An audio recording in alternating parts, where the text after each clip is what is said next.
Bonjour, le numérique nous envahit, les écrans nous écrasent et nous sommes tous confrontés aux dangers de ce monde virtuel, de ce monde autour d'Internet.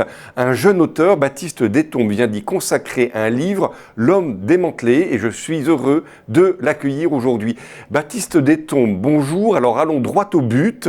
L'homme démantelé, je sais que ce ne sont pas toujours les auteurs qui choisissent le titre de leur livre, mais pourquoi démantelé ? L'homme démantelé, c'est l'homme qui a perdu des facultés essentielles qui appartiennent d'ordinaire à l'humanité. Ça va être par exemple la profondeur des interactions humaines qui sont en fait complètement évanescentes du fait du numérique. Ça va être la bonté même comme action de grâce qui disparaît du fait de la mort du désintéressement. Ça va être aussi le goût de l'aventure, l'innocence, l'émerveillement, qui sont autant de choses qui apparaissent comme saturées, sabotées par un numérique qui est devenu hégémonique. Donc c'est la raison pour laquelle en fait l'homme dans toutes ses facultés premières est devenu démantelé. Et si j'ai choisi l'adjectif démantelé, c'est aussi évidemment pour faire écho à la machine, à ce qui est finalement non humain, à ce qui est technique. L'homme est démantelé parce que l'homme ne se veut plus homme. L'homme se préférerait machine pour quasiment en fait s'oublier dans ce qu'il a d'humain et ce qui semble finalement l'éloigner de l'excroissance technique qui est aujourd'hui devenu l'écran qu'il tient dans sa main. Dans le fond, vous diriez que l'homme aujourd'hui a tendance à chercher à se perdre dans ce monde virtuel pour ne pas avoir à se confronter à ce qu'il est et à sa raison d'être. Il faut savoir que par jour, en France, pour une personne moyenne, c'est environ 230 notifications que nous recevons par jour. C'est donc extraordinairement important, et ce qui fait qu'effectivement, on est dans l'incapacité finalement de rester concentré sur soi-même, de revenir en soi-même, de faire un voyage intérieur. Il me semble que c'est l'écrivain Georges Bernanos qui expliquait que la modernité était une conspiration contre toute forme de vie intérieure. Eh bien, il me semble que du coup le numérique c'est un peu l'apothéose finalement de ce que la modernité préfigurait pour l'être humain, ce qui évidemment sur le plan spirituel a des incidences qui sont immenses. Vous êtes relativement jeune.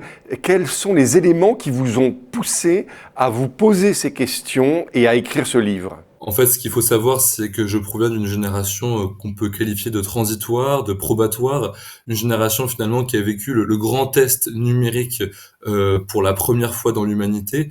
Donc les principales technologies numériques se sont développées au début, à l'aurore en fait des années 2010. Les smartphones se sont largement répandus et c'est à ce moment-là en fait que le monde numérique est progressivement devenu hégémonique.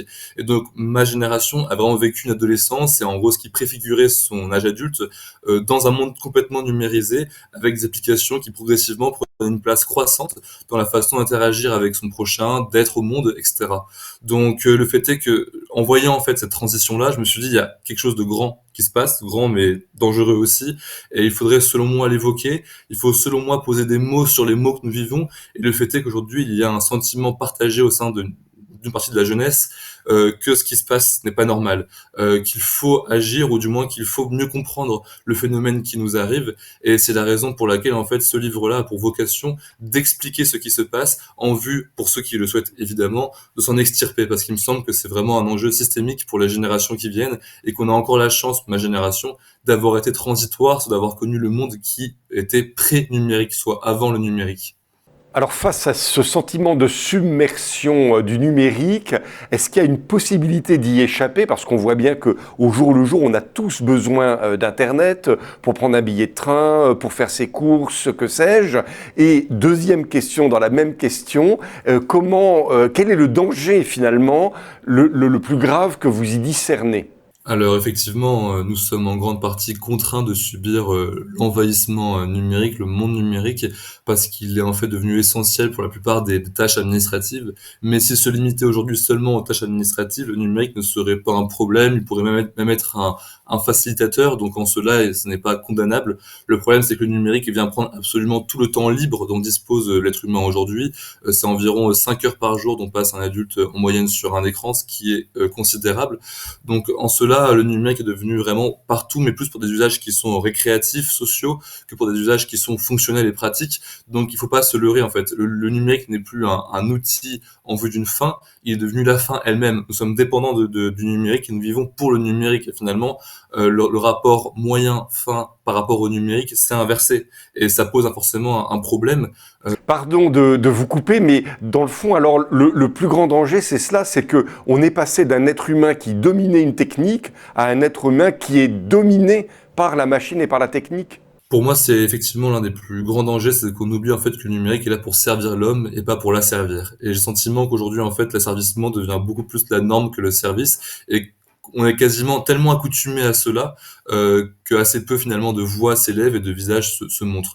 Donc à mon sens, il y a un problème par rapport à ça, mais un autre sujet qui pour moi est essentiel par rapport au numérique, c'est peut-être plus la corruption des rapports humains, leur affaiblissement, leur affadissement. Tout cela conjugué mène, à mon sens, à un délitement du lien social qui peut être dramatique pour faire société dans les années et décennies à venir. Et j'ai peur effectivement qu'un monde complètement numérique nous mène à une sociabilité diminuée, dégradée, dans laquelle en fait la capacité à vivre ensemble devient finalement minime si ce n'est inexistante. Alors ne restons pas peut-être sur une note trop pessimiste.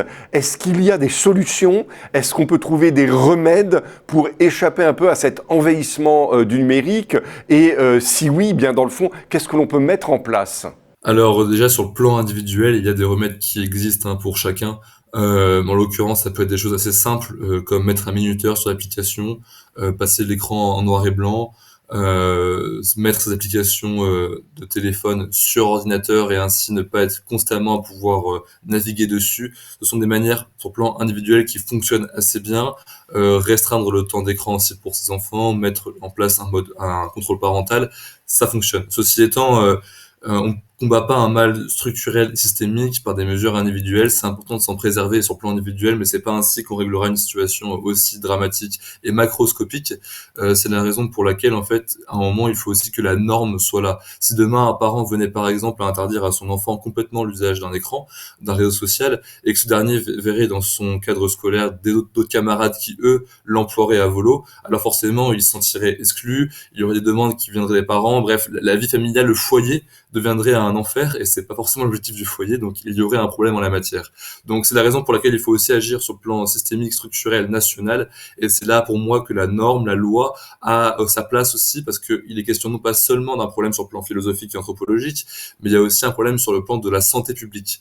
Et donc s'il n'y a pas d'action menée à ce niveau-là, alors j'ai peur que tout soit finalement toujours un échec et que donc le numérique finisse par remporter la bataille. Donc il m'importe par exemple sur le plan national de venir interdire les écrans pour les moins de 16 ans. C'est déjà été mis en place, disons, pour les réseaux sociaux en Australie. Je pense qu'il faut aussi mettre ça en place en France pour les réseaux sociaux pour les moins de 16 ans. Et actuellement, en fait, il faut savoir qu'en Occident, ce débat-là secoue beaucoup d'États. En Suisse, notamment, il y a beaucoup de questions qui portent sur ce sujet. Aujourd'hui même, enfin la semaine dernière, à l'Assemblée nationale, les auditions avaient lieu pour savoir s'il fallait ou pas interdire les réseaux sociaux avant 15 ans.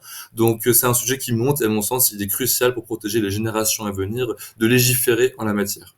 Baptiste Destombes, merci beaucoup. Je rappelle que Baptiste Destombes vient de sortir un livre aux éditions Artege, L'homme démantelé. Nous vous recommandons sa lecture. À bientôt.